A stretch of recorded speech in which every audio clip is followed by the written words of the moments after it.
You've passed the Taylor Grady House on Prince Avenue countless times. Perhaps you've been here for an event or a celebration.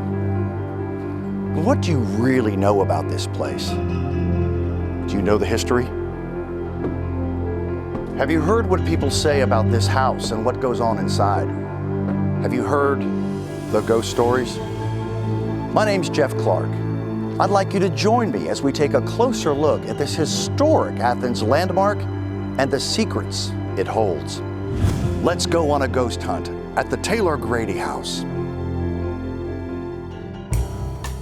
The house was built around 1844 by General Robert Taylor. He was a wealthy cotton merchant from Savannah who moved his family to Athens so his sons could attend the University of Georgia. 13 enormous fluted columns adorn the front of the home. Yes, there are 13 of them. Apparently, General Taylor wasn't a superstitious man. Why would he be? In the early years of its history, several people associated with this house would meet an untimely demise, including General Taylor himself. We'll hear more about that later. In 1863, the house was sold to Major William Grady, though it's unlikely he ever considered this home. He died on the battlefield before ever taking up residence. Grady's widow and young son moved into the house. The son was named Henry Grady. He would go on to become the editor of the Atlanta Constitution newspaper and a figure of great prominence in a changing South. From the 1890s to the 1950s, the house passed through several hands. By the 60s, the house had fallen into a state of disrepair. The city of Athens rescued the home from further decay and purchased the property in 1966. The Taylor Grady House was restored to its former 19th century glory, then leased for many years to the Junior League of Athens. The house was used for meetings, weddings, and a variety of community events. In 1976, the Taylor Grady House was designated a National Historic Landmark. Fast forward to the early 2000s. By this time, the Taylor Grady House had become a beloved and valued resource for the entire community. With $1.7 million in funding from a voter-approved special purpose local option sales tax, the Athens-Clarke County government helped renovate and update the home. A place with this much history that's touched so many lives is bound to have secrets. In fact, reports of unusual activity, strange encounters, have been happening here for 150 years. Some have even said the Taylor Grady House is haunted. Hi, my name's Tracy Adkins. I'm a local author. In 2016, my book, Ghosts of Athens, History and Haunting of Athens, Georgia, came out. And in fall of 22, my follow-up, Ghosts of Athens and Beyond, History and Haunting of North Georgia, came out. I've lived in Athens since 1990, and I've always been interested in the history of this location and also the ghost stories because I know we have quite a few. For example, General Taylor gave the house to his son Richard as a wedding present. A few short years later, General Taylor was killed in a freak accident on a train. And just 1 year later, Richard's wife, Sarah, died at the age of 27. Junior League employees and visitors to the Taylor Grady House have reported seeing a woman dressed all in black wandering around in the hallway upstairs. Some attribute this to Sarah Taylor, who's upset that she died at such a young age. After his father's death in the Civil War, Henry Grady reported seeing the image of his father at the top of the stairs. And following that, he would hear the sound of footsteps running down the stairs, even though no one could be seen there. This story is well documented. In fact, during his time living in the house, Henry reported seeing this vision of his father on the stairs not once, but twice. During the 1980s, the Junior League hired on-site managers who lived in the home, and they reported some strange activity. The husband reported that one night he was awakened by a very strong smell. He said that it smelled like an old-fashioned lilac perfume. The smell was so strong that he couldn't breathe and he felt nauseous, so he decided to leave the room. He stepped out of the bedroom for about 30 seconds and when he returned, there was no trace of the smell that had been there before. His wife reported that one of her duties was cleaning a case that was upstairs in the hallway. It was a model ship that was enclosed in a glass case. She said that when she would stand in front of the case and clean it, she would feel someone walk up behind her, and that she could even feel their breath on the back of her neck.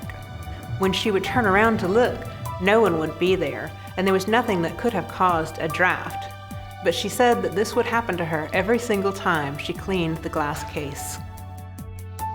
During the 1990s, there were 2 Junior League members who were in the Taylor Grady house one day when it was empty.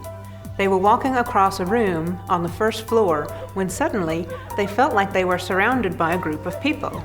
They thought it might be a group of people at a party because they could smell the alcohol in the drinks that they had. One of the women was so traumatized by the frightening event that she swore she would never again return to the Taylor Grady house by herself. There was also a Junior League president who would sometimes bring her daughter to the Taylor Grady house when she had to work there. One time, they went to the house when it was empty, and the young daughter ran upstairs to play. The mother was glad the little girl was entertaining herself, and she went about her work. Later on, when it was time to go, she yelled upstairs to the daughter and told her it was time for them to leave. But the daughter argued with her, yelling back that she wasn't ready to go. Eventually, the mother coerced her into coming back downstairs, and she asked her, "What were you doing up there?" And the little girl replied, "I was playing with that other little girl in the funny clothes." The mother knew there was no one else in the house that day. Ghostly tales told through the fog of history, from a friend to a friend, or one thing. It's quite another to shake hands with a witness to events. What stories are told by those that call this home and still walk among us? My name is Alex. I lived at the Taylor Grady house for 11 years, from 2009 until 2020. I think we did have some paranormal experiences, but it wasn't anything too creepy. It was, I think, if there were any ghosts here, I think they liked us. They were friendly. We had a really good rapport. One of the things that I did when I moved in, because I've heard so many stories, I've heard someone got locked in a closet. So one of the first things I did is like, okay, we're gonna live here together. I'm not going anywhere. So we're gonna have to make peace and be friendly. And I think we got along, if that makes any sense. It's kind of weird. We had a good relationship. So for me personally, there's a couple of things. We had a friend over one time, and she kind of considers herself to be kind of this empath type of person. And she looked at the painting of the guy with the weird eyebrows that we don't know who he is. And she said immediately, I have a really bad feeling about this person, whoever he was. I don't like him. I don't like his energy. And the girl next to him, the painting of the girl next to him, she does not want to be next to him. She wants him gone. And so we're like, okay, sure. We had a couple drinks, a couple glasses of wine, and so yeah, whatever. So the next day, we're walking around checking the place for an event, and the painting is not where it was the night before. It was literally in the closet the next day. So that was really creepy. We don't know what happened there. There was another time when I'm sleeping in the middle of the night, and I hear this voice, but it wasn't like a physical voice. It was this voice in my mind, if that makes sense, that woke me up.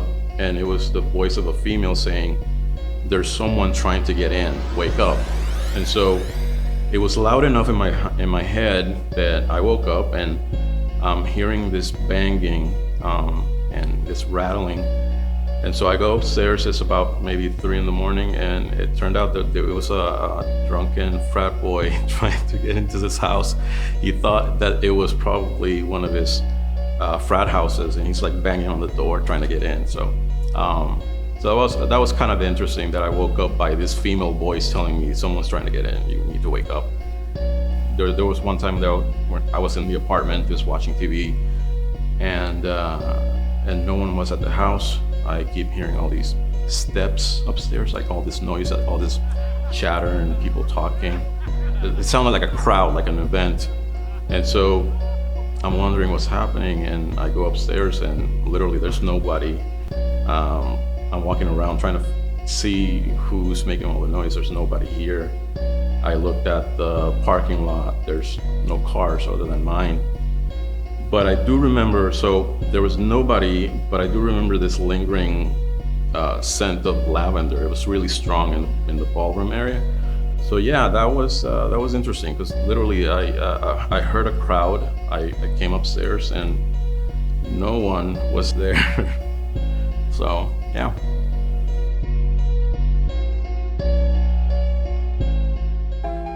Things have been seen in the Taylor Grady house that just shouldn't be here. People have reported smells and sounds with no discernible source. With so many unexplained encounters, an investigation is in order. A paranormal investigation.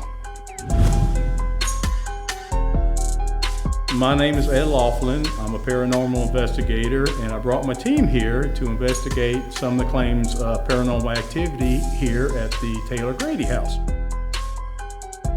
Most of the time, people think that we're just sitting in a room looking for ghosts, but we have a lot of scientific equipment here that we utilize in that. These lights help us see in the infrared spectrum. This one is a REM pod. If you turn it on, you'll see lights, and all it does is something touches it, it starts going off, and you'll obviously hear all of those interesting sounds. When this is going off, it's extremely sensitive to the electromagnetic spectrum. It also, you'll notice that first of all, I need to stop a second, there's a lot of electromagnetic energy in the room. I'm feeling cool, and you'll notice that this fixture has just started to shake. The next piece of equipment here that I want to show you is called a spirit box, also known as SB11. When you turn it on, you'll hear white noise. And I'll turn the volume up so you can hear it.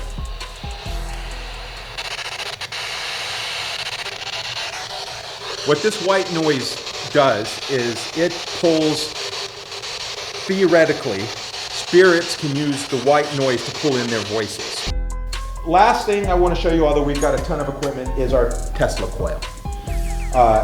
This creates in the atmosphere more electromagnetic energy, which spirits are supposed to thrive on. A lot of things with spirits, a lot of things with paranormal investigations, is using scientific equipment not to tell if the spirit is there, but to tell if there's a change in the environment around us, which could be a spirit.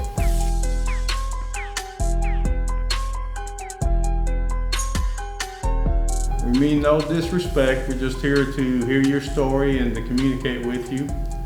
Are you playing hide and seek with us? Do you have any children? Did somebody knock on the wall in the closet where Brian's at?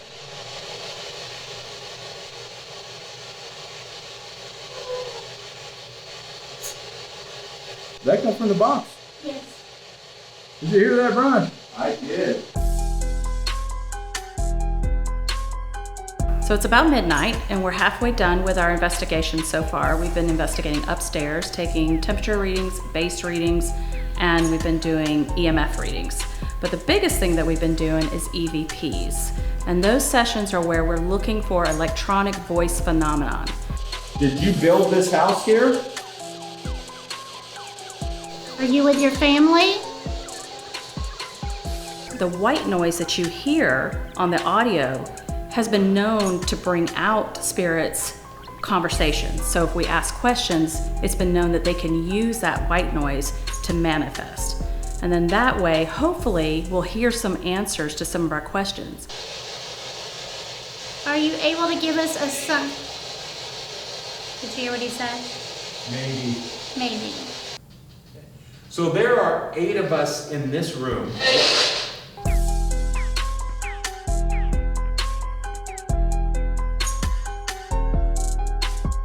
So we've got 2 flashlights out, one on the file cabinet right there, and one right here on this box. Oh, it just came on again. This is good. All right. So it's come on 3 times now, and I keep adjusting it to make sure it's not too easy to come on. So you're being pretty consistent. Can you turn it off now? I'm really going to need you to turn it off so we can know for sure that you're trying to communicate with the flashlight, because I'm going to ask you to turn it back on in a minute. Can you turn it off? Good job. Keep going. Keep going. Turn, turn, turn, turn, turn, turn. You got it. You got it. Yes. Good job. I'm going to give you a date, and you tell me if you think that's what year it is, okay? 1989. Is it 1989? You failed, but thank you for the flashlight. Were you here in 1989? Well, I guess I should be fair. Turn the flashlight off. Thank you. Oh, they're getting good. Good job.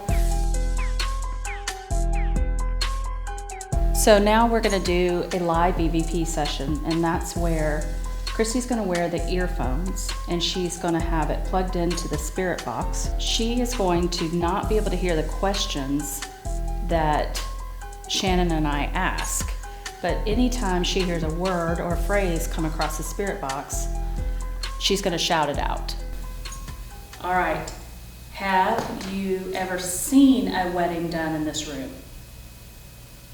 Turn it on if you've seen a wedding done in this room. Just a few. Just a few? Holy crud. Wow. That's awesome. Have you seen the woman in black, or are you the woman that's been dressed in black that people have seen? Are you having fun? Yes. Yes, we're having fun. Are you?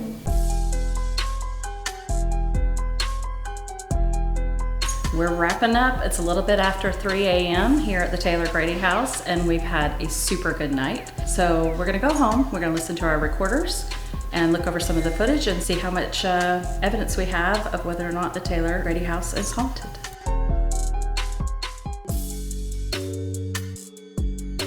We were asked to come in to substantiate some of the claims of paranormal activity here in the home. And, well, what can I say is we found some activity. And some of it was explained away, but others we couldn't.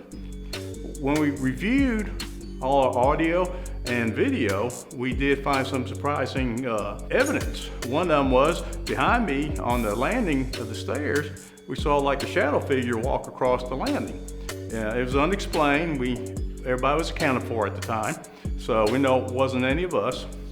Also, we had a lot of our, what we call EVPs, electronic voice phenomenon, on our audio recorders, and when we reviewed that, we had what we call intelligent responses to our questions. Is it hard for you to talk? Can you show me that you're here? All right, so what do I want? Was it old age? Are you still in mourning for your husband? Another thing that was really exciting, we had great flashlight communication here at the Taylor Grady House. Are you still alive? Yes. Oh, okay. All right. Yes. All right, thank you. All right, are you ready? She's gonna knock.